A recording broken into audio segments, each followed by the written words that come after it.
Assalamualaikum warahmatullahi wabarakatuh. Halo, halo, halo rekan-rekan sekalian. Video sebelumnya kita membahas terkait dengan bias dan varian ya.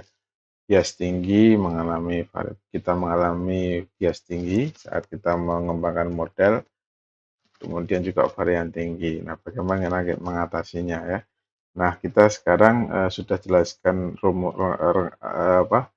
ringkasannya ya, bagaimana mengatasinya di video sebelumnya. Nah, di video ini kita akan fokus pada yang disebut dengan regularisasi, dalam kaitannya adalah memperbaiki varian ya. Kita ingin memperbaiki varian agar variannya tidak terlalu tinggi. Nah, kesempatan kali ini mari bersama saya untuk membahasnya. Nah, regularisasi ini adalah tujuannya adalah mencoba memodifikasi algoritma pembelajaran ya dengan cara mengurangi varians daripada model. Ini jadi fokusnya di sini ya, regularisasi itu untuk mengurangi variannya modelnya, variannya terlalu tinggi. Ketika trainingnya bagus, tapi hasil daripada validasi atau testingnya itu jelek ya. Jadi intinya mengurangi kesalahan generalisasi, yaitu kita lihat dari mana? Dari validasi, dari nilai validasi ya, tanpa menyebabkan kesalahan trainingnya tinggi ya. Jangan sampai ternyata kita ubah, ternyata nanti trainingnya tinggi, jadi masalah juga akan menyebabkan bias ya. Nah, ini fokusnya di sana. Inti daripada regularisasi adalah menjaga agar bobotnya tetap kecil ya, menjaga bobotnya tetap kecil ya. Jadi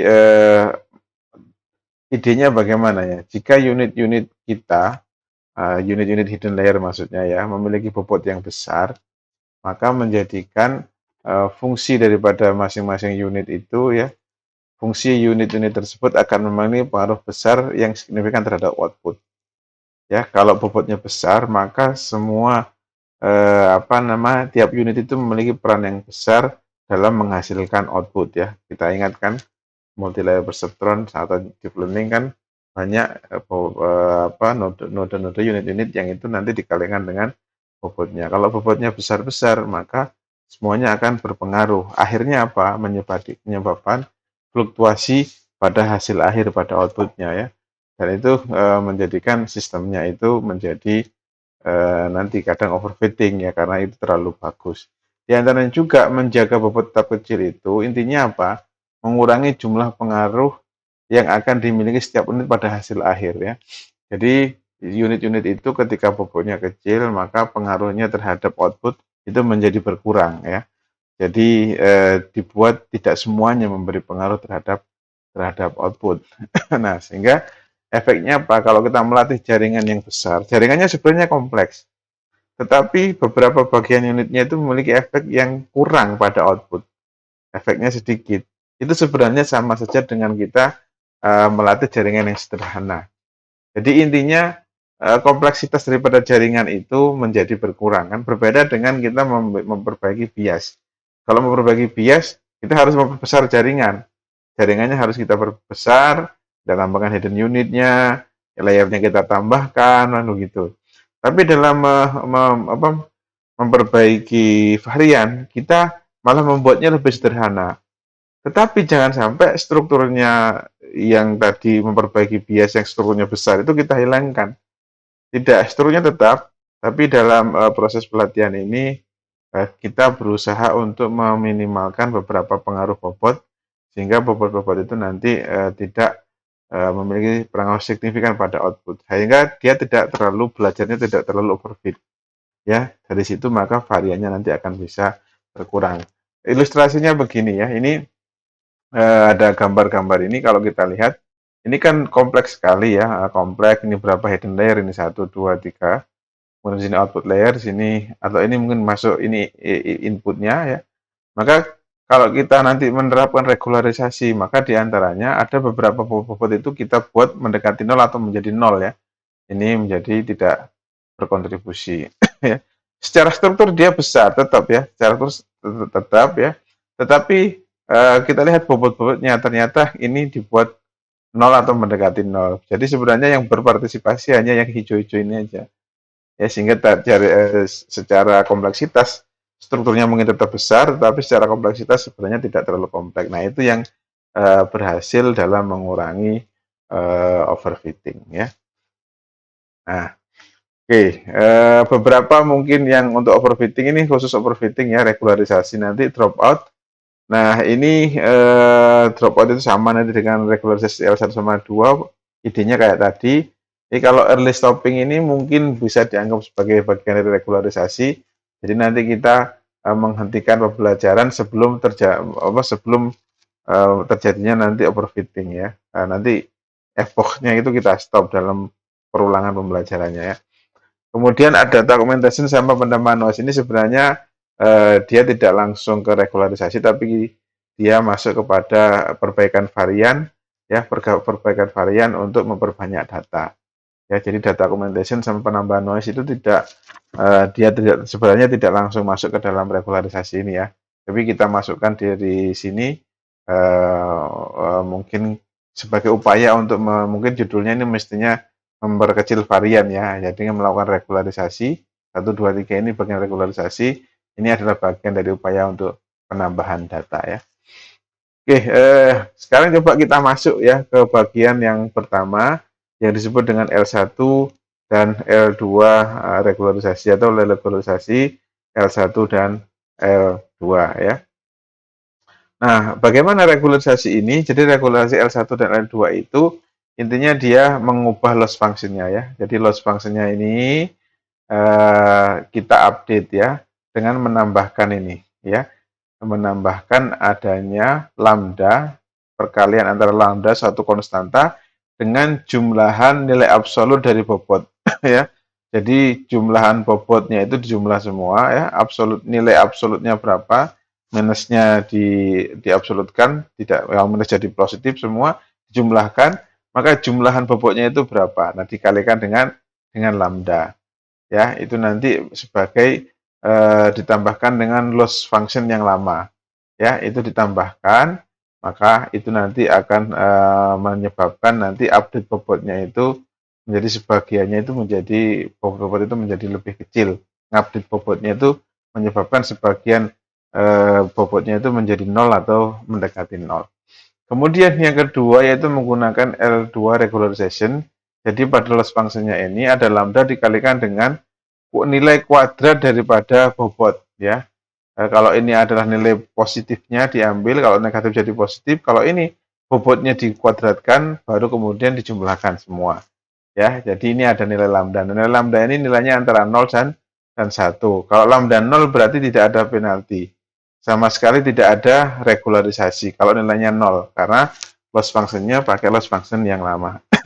Tapi kalau ini 1 berarti full kita menggunakan ini ya, terjadinya loss function, terjadinya regularisasi itu full regularisasi. Nah, bedanya di mana antara L1 dengan L2? Jadi kalau L1 sama L2 ya, kalau L2 ini lebih banyak digunakan ya, paling banyak digunakan, tapi kita nggak apa-apa menggabungkan juga nggak apa-apa.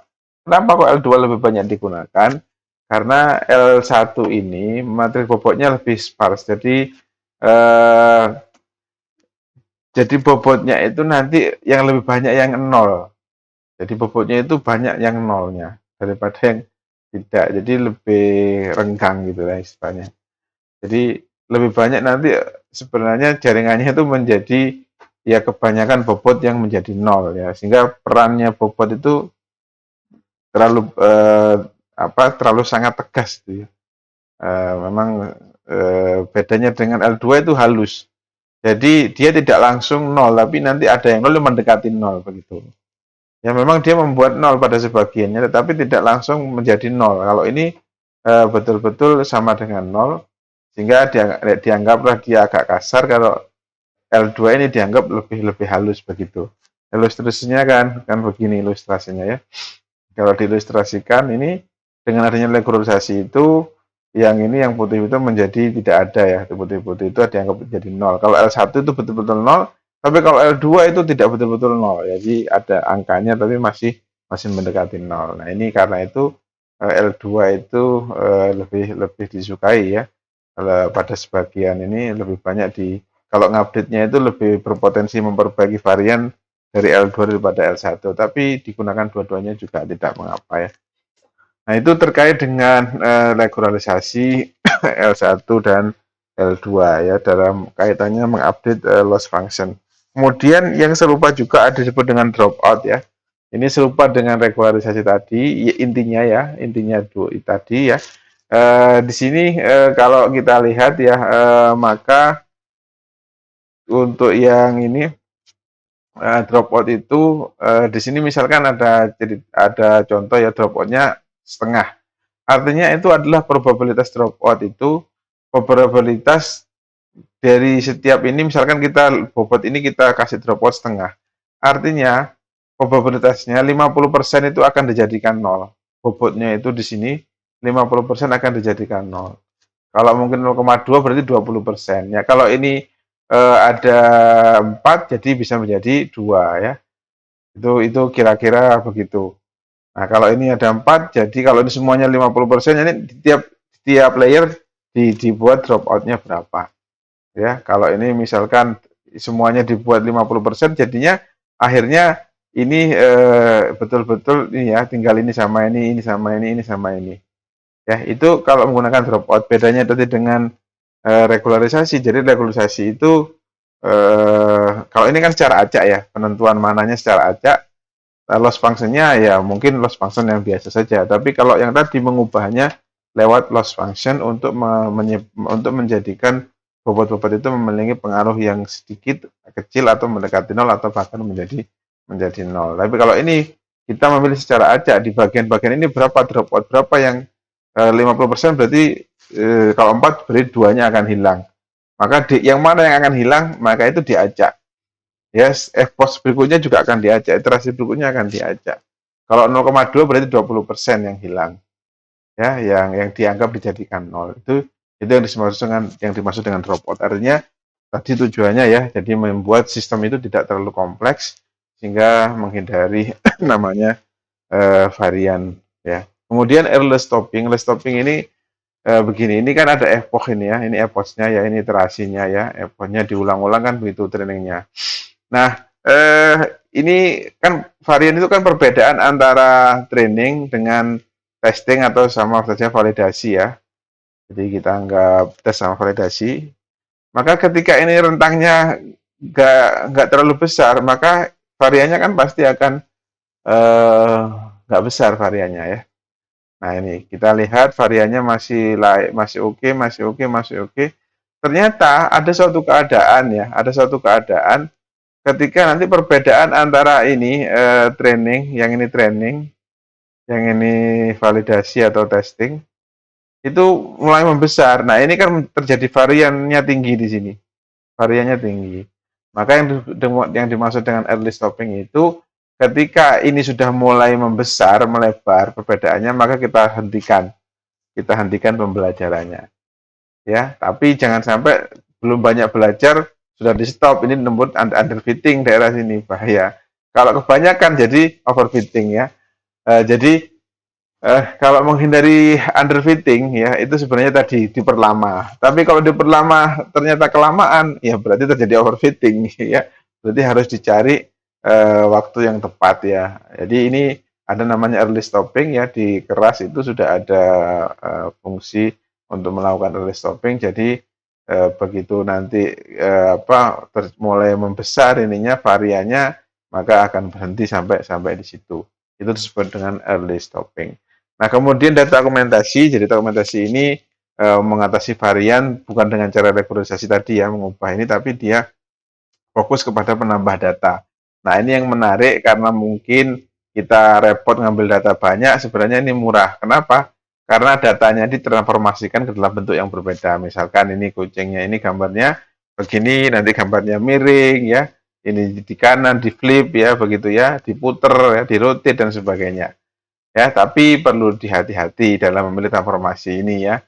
Karena kalau salah kebanyakan juga nanti tidak akan menghasilkan hasil yang tepat. Dan yang terakhir adalah menambahkan noise ya. Jadi menambahkan noise ini sebenarnya mirip dengan data argumentasi ya. Kita mengubah datanya, jadi datanya sebenarnya itu, tapi ditambahkan noise. Jadinya seakan-akan oke, datanya ada data lain, padahal sebenarnya ya datanya itu. Tapi ini mirip dengan data augmentation. Ya itu tadi beberapa cara untuk kita memperbaiki varian dengan melakukan regularisasi, kemudian menambahkan data. Jika datanya susah dicari, kita bisa melakukan data augmentation ya, atau bisa kita juga melakukan yang disebut dengan menambahkan noise ya. Kalau menambahkan noise di keras ini, alhamdulillah mudah ya, bisa dilihat di sini ya. Tinggal kalau ini sekuensial ya, ini sekuensial yang kerasnya sekuensial. Tinggal add Gaussian noise, mau berapa white Gaussian noise-nya ya, jangan besar-besar 0,1 misalkan, yang di sini 0,1. Nah, itu cara kita bagaimana kita memperbaiki yang disebut dengan memperbaiki varian atau memperkecil varian. Demikian, terima kasih. Kita akan berjumpa lagi pada video berikutnya, yaitu bagaimana kita mencoba kode-kode di Google Colab untuk menerapkan yang tadi ya, regularisasi dan sebagainya yang kita bahas pada kesempatan kali ini. Demikian, terima kasih. Ketemu lagi pada video selanjutnya. Assalamualaikum warahmatullahi wabarakatuh.